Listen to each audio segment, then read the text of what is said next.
Capítulo 3. Desde el mundo que nos rodea y desde alguna de sus mentiras. Palabras, el despertar de los pueblos.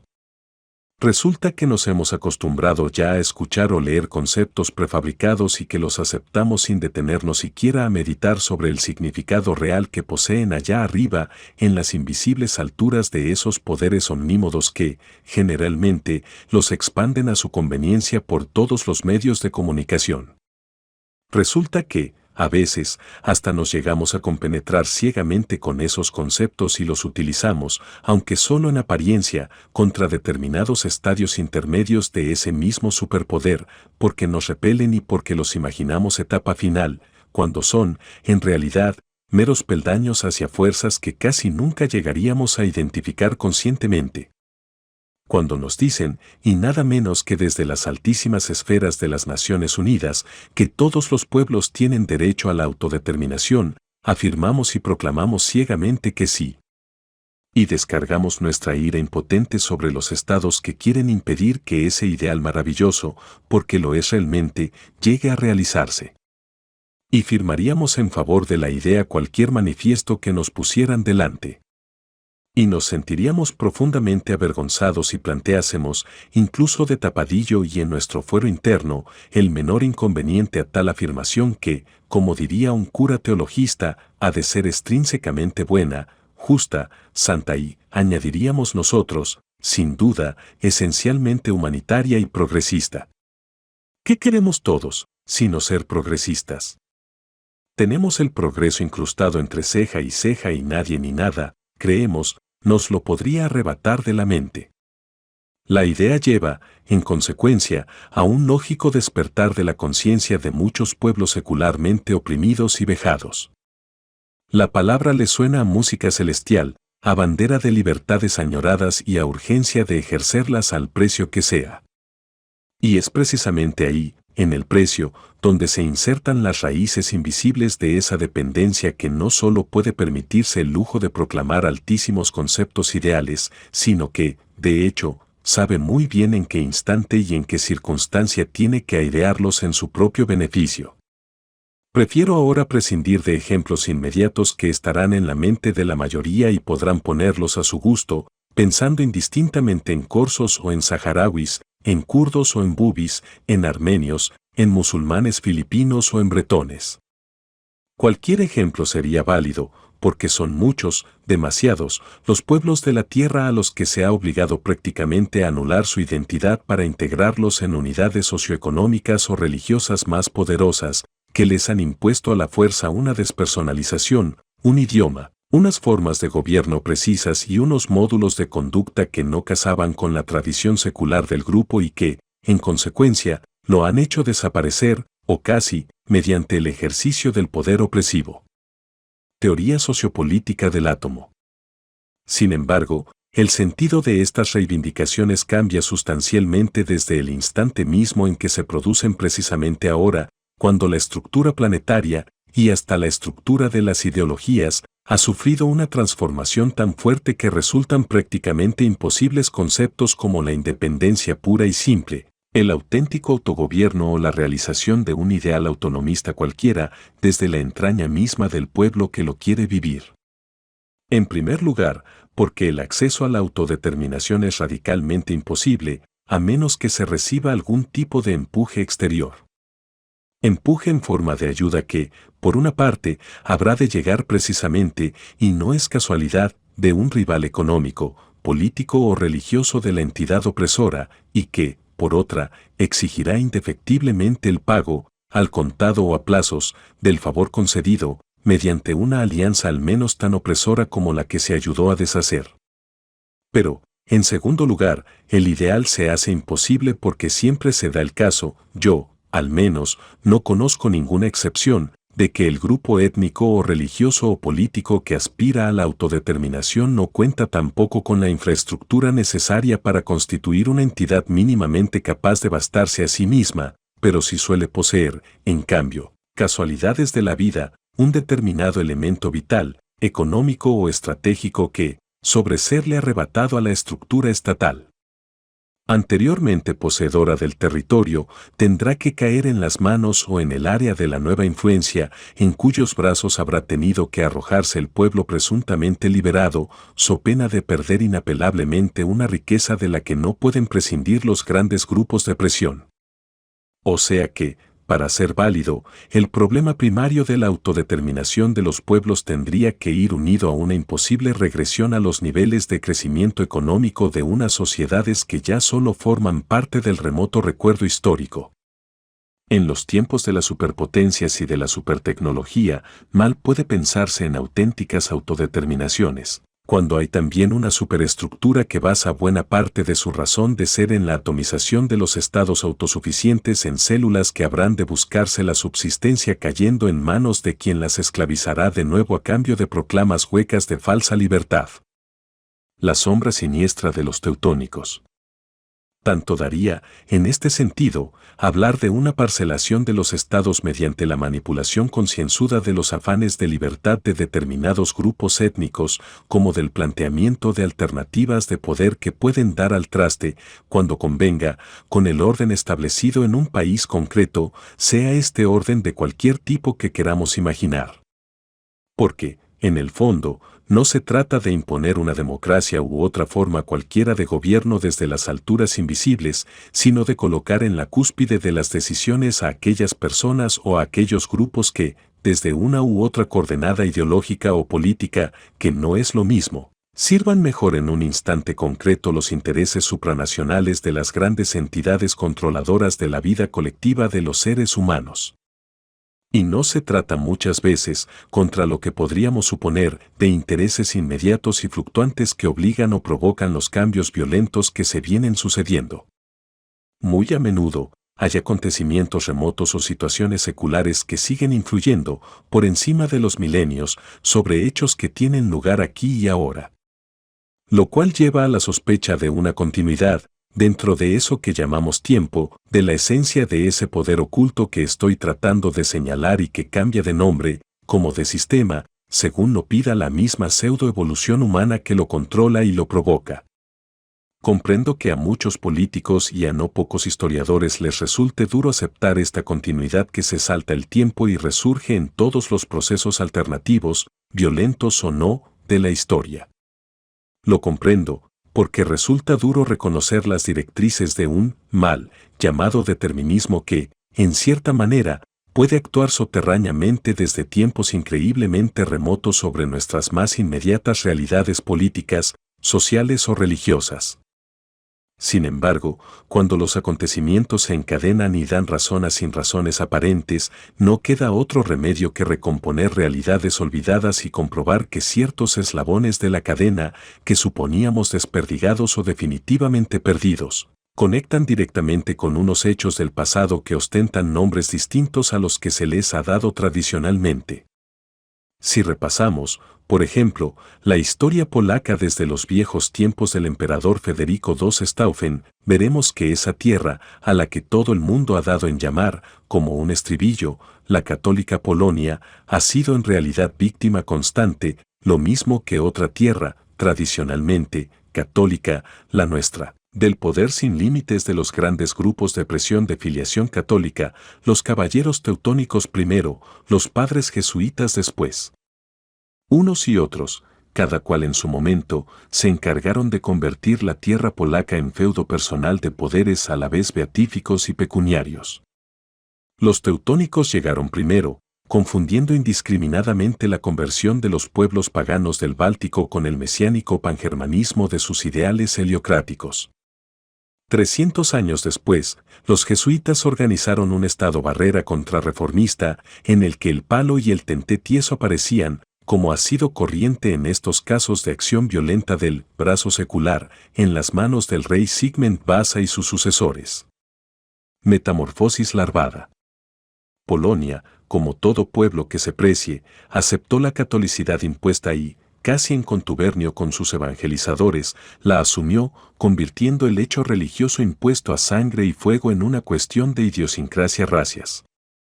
Y así, como en tantas otras tierras, la nuestra y nuestras Américas incluidas, se llamó cristiano y beatífico a cuanto se adoraba y bastó vestir de sayal y aureola a las arcanas fuerzas telúricas para hacerlas nuevamente aptas para el culto popular.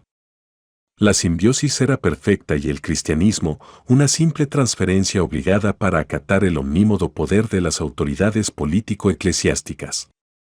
Saltemos ahora por encima del tiempo, no nos limitemos a ver, miremos atentamente las imágenes y las noticias que nos van llegando en torno a los conflictos que dicen laborales de Polonia.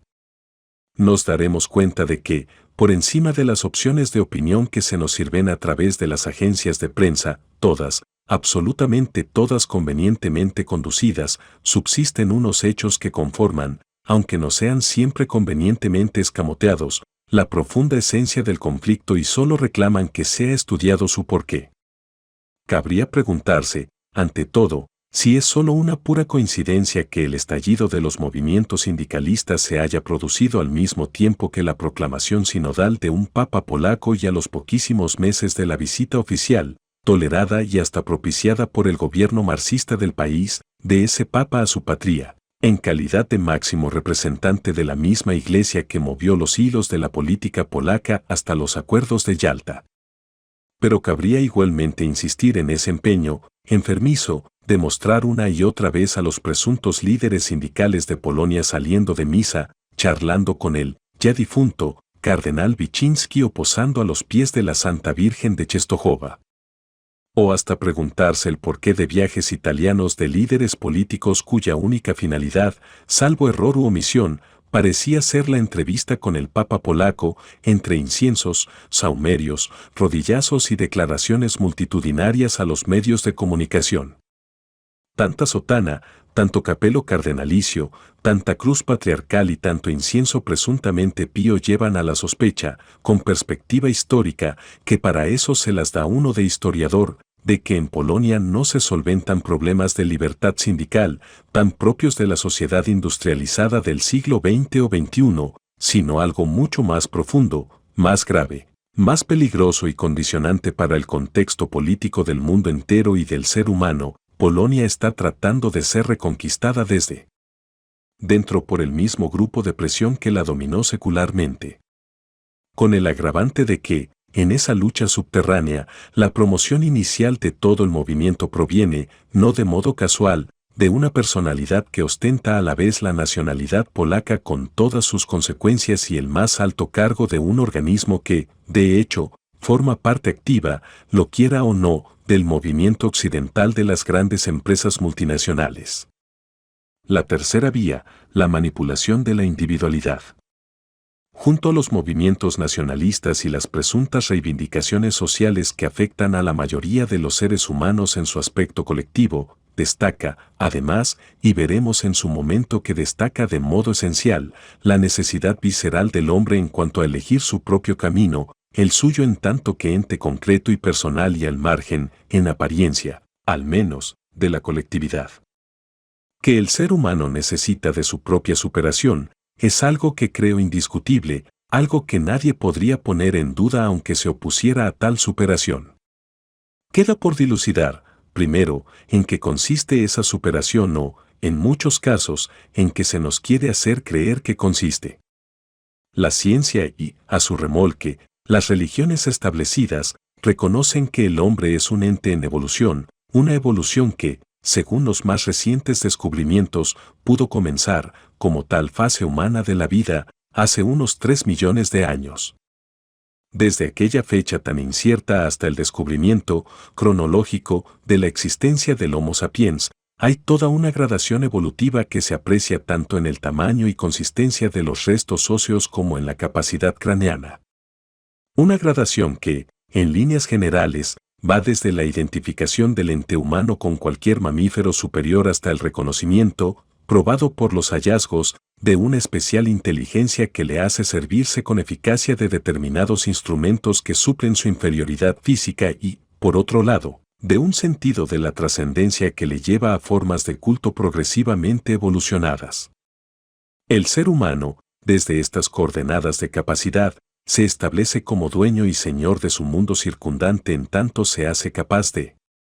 Y, En esa capacidad hay implícita toda una gama de posibilidades que va desde la más primitiva de alcanzar una presa a distancia mediante un instrumento arrojadizo, hasta el descubrimiento de la fisión nuclear o de la informática. Pero, al mismo tiempo, tal ente humano se reconoce incapaz de comprender y dominar todo un núcleo de fenómenos que, si resulta cierto que se han ido reduciendo a lo largo del tiempo, mantiene en todo momento una parte de secreto y le hace entender que solo logrará penetrar en su realidad mediante pasos sucesivos de la evolución. Curiosamente, si en el aspecto puramente tecnológico el ser humano lucha codo con codo por el progreso material, en aquello que atañe a su real y auténtica evolución interna actúa a niveles de individuo. Y sus congéneres le sirven únicamente de peldaños espirituales para tratar de izarse por encima de ellos, en un afán individualista de alcanzar grados progresivamente superiores de evolución o de conocimiento que le permitan saber lo que los demás ignoran y, por lo tanto, ejercer sobre ellos un tipo cualquiera de preponderancia, de poder. El asalto de los niveles de conciencia. Lógicamente, no se trata, todavía, de analizar el valor real de este deseo del hombre por ejercer su derecho inalienable a la evolución, sino de constatar que, a lo largo de la historia, la humanidad se ha valido de muchos medios para intentar la superación de su nivel evolutivo. Y no se trata tampoco de justificar o condenar unos hechos o unos determinados métodos, sino de la pura y simplísima constatación de que, ante ese deseo y ante su impotencia fundamental para acelerarlo y cumplirlo, el hombre ha venido utilizando sistemáticamente ciertos estímulos que le han puesto en contacto con esos niveles ansiados de conciencia, o con estados que le han hecho creer que se encontraba inmerso en ellos. En los últimos tiempos, ante un rechazo más o menos consciente de los niveles tecnológicos alcanzados por los países llamados desarrollados, una parte de la humanidad, nunca mayoritaria, pero ya masiva y muy característica de la sociedad postindustrial en que vivimos, se ha lanzado a la experiencia directa de esa búsqueda, en parte como escape inconsciente del mundo alienante que nos rodea, en parte también como rechazo de la esclavitud de la máquina y como intento alucinado de una vuelta del hombre a su capacidad de decidir el propio destino. Sin embargo, la misma impotencia en que la tecnología secular nos ha sumido en cuanto a nuestras posibilidades de actuar sobre la conciencia o sobre la evolución real de esa conciencia, ha conducido a ciertos niveles de caos espiritual, que se traducen en una larguísima sucesión de estados aberrantes y de actitudes en las que esa misma sobrevaloración alucinada de los derechos pretendidamente individuales conduce a una esencial carencia del auténtico sentido de la solidaridad humana. Es un sálvese quien pueda en medio de un cósmico y desolador caiga quien caiga. De nuevo los tentáculos de la manipulación. La cadena es larguísima, mucho más larga de lo que podamos imaginar. El último eslabón, al parecer, es el clima de violencia y de delito que afecta en términos generales al mundo desarrollado y, muy en especial, no olvidemos alocadamente la sutil diferencia a esos países que llamamos democráticos por simple eufemismo del lenguaje. Naturalmente, si profundizamos un poco, no demasiado, solo a niveles de ciudadano medio tirando abajo, comprobaremos que el porcentaje de actos delictivos en esta situación hay que asociarlos, por un lado, al paro obrero, pero muy especialmente a la proliferación del consumo de esas drogas que ponen a quienes las utilizan en específicos estados límite de conciencia. Repito que no voy a hablar aquí de los efectos pseudotrascendentes de la droga, sino del hecho, ya expuesto, del fin primero por el que determinados seres humanos la solicitan y, sobre todo, de una constatación, la de su dependencia, tanto física como psíquica. Nótese que, en este contexto, no entra para nada, al menos a mi modo de ver, una dependencia espiritual. Pero fijémonos, a modo de ejemplo y por lo que en esta parte nos interesa advertir, en que tal dependencia es exactamente del mismo tipo en las drogas que se prohíben como en aquellas otras que están perfectamente autorizadas y hasta legalizadas por los distintos gobiernos. La misma dependencia produce la heroína, pongo por caso, que el alcohol en un alcohólico o que la nicotina en un fumador empedernido. Sin embargo, hay una diferencia fundamental entre unas y otras. Las drogas autorizadas pueden adquirirse a precios relativamente módicos y están controladas oficialmente por impuestos de los estados, que proporcionan pingüis beneficios al erario público, mientras que las prohibidas son caras y hasta carísimas, están absolutamente incontroladas y, en lugar de producir beneficios a los estados, los proporcionan a unas superestructuras que, manteniéndose en la ilegalidad internacional, y, precisamente por ello, no tienen que dar cuentas oficiales a ningún gobierno. De todo lo cual se deduce que el negocio de la droga prohibida, en razón de su dependencia, es absolutamente redondo y que la única diferencia sustancial entre las fomentadas y las oficialmente prohibidas consiste en la entidad a la que irán a parar en última instancia los beneficios. Como recuerdo histórico, pensemos en lo que sucedió en su tiempo con la ley seca americana. La prohibición oficial de bebidas alcohólicas produjo, en poquísimo tiempo, más beneficios a la honorable sociedad que los que el gobierno de los Estados Unidos obtuvo por el control de esas mismas bebidas cuando fueron nuevamente autorizadas en el país. Un negocio que no solo da oro.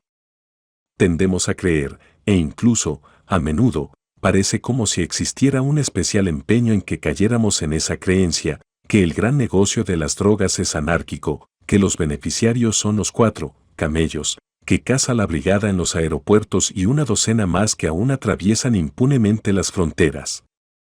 Y no alcanzamos a captar que el asunto supera con creces los límites del negocio inmediato y que esa llamada red internacional, con la que nos llenan los oídos es más que una inversión fabulosa y libre de impuestos. En primer lugar, porque esa inversión es mucho más política y, sobre todo, ideológica que económica. Además, porque, al menos en un sentido amplio y ajeno a la semántica usual, no está libre de impuestos.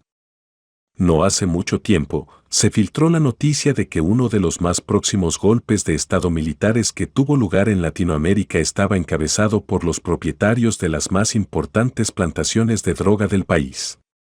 Un reciente reportaje, por su parte, acusaba al expresidente de Francia, Valéry Giscard d'Estaing, de haber tenido mucho que ver en los negocios de exportación y difusión de droga procedente de Extremo Oriente en la época colonial. Se trata apenas de un par de ejemplos aislados frente a otros muchos que nadie se atreve a mentar. Pero son 2 ejemplos que, a poco que meditemos, muestran la doble cara del problema, con la oculta mucho más inquietante que la simple y pura desazón que produce la difusión indiscriminada de cualquier tipo de estupefaciente. Pensemos así, a bote pronto, de que puede valerse cualquier poder autárquico para ejercer su dominio absoluto sobre los seres humanos que le han tocado en el juego político de las fronteras. Sin duda alguna, de la dependencia absoluta de los individuos que componen el conjunto del pueblo y de una supuesta, solo supuesta, restitución de un orden previamente deteriorado. ¿Y de qué mejor modo de deterioro puede servirse ese poder que el sometimiento de un número creciente de ciudadanos a una dependencia que, por un lado, es proclamada, por ellos, como liberación, y por otro conduce a la inquietud y a la inseguridad visceral de todos los demás, por la constante acción violenta de los supuestos liberados sobre sus vidas y sus haciendas? La manipulación, en estos casos, consiste en un deterioro visceral de los conceptos. Porque nadie odiará más la palabra libertad que aquel que esté convencido de que significa sinónimo de violencia. Y nadie se inclinará más al deterioro semántico del vocablo orden que aquel a quien convenzan de que tal orden le permitirá transitar tranquilamente por la calle, cuando lo único cierto y perogrullesco es que solo con libertad, en su auténtico sentido, y con una conciencia de la propia responsabilidad individual, esa que se nos quiere arrebatar, puede el ser humano acceder a su propia evolución, tanto personal como colectiva. Un lento proceso de dependencia. Creo que, al menos a niveles de sospecha, este bombardeo de estímulos manipuladores se encuentra inconscientemente plasmado en la mente del ser humano, aunque trate de no reconocerlo y aunque, de hecho, se ejerza una presión constante para que no lo capte más que a niveles subliminales instintivos. Tal vez por eso he querido sacarlo aquí a flote, porque pienso que solo comprendiendo conscientemente y sin tapujos la dependencia a que se nos somete cada día podremos formarnos una idea de cómo afrontarla y de cómo recuperar, si aún es tiempo, nuestro papel de seres racionales dispuestos a asumir la evolución a la que nuestra naturaleza nos da derecho. Hablábamos antes de la larga historia del género humano y de la lentísima evolución sufrida desde hace 3 inmensos millones de años. Curiosamente, esa evolución se fue deteniendo o, al menos, se hizo desesperadamente lenta, y me refiero, naturalmente, a niveles mentales y espirituales, no al progreso tecnológico, a medida que el ser humano fue adquiriendo conocimientos que le facilitaban la subsistencia, que le hacían progresivamente cómodo el trabajo, le menguaban el esfuerzo y le distraían la atención.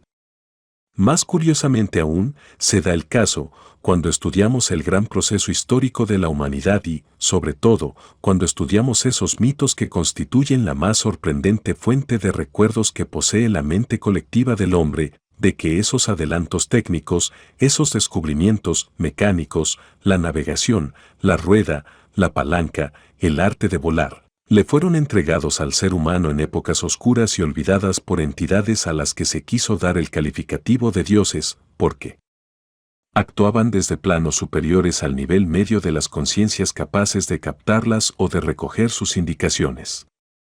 Por supuesto, no es mi intención aplicar aquí una naturaleza divina, ni, por supuesto, extraterrestre o galáctica, como hoy parece estar en boga, a esos llamados dioses o presuntos maestros de la vieja humanidad.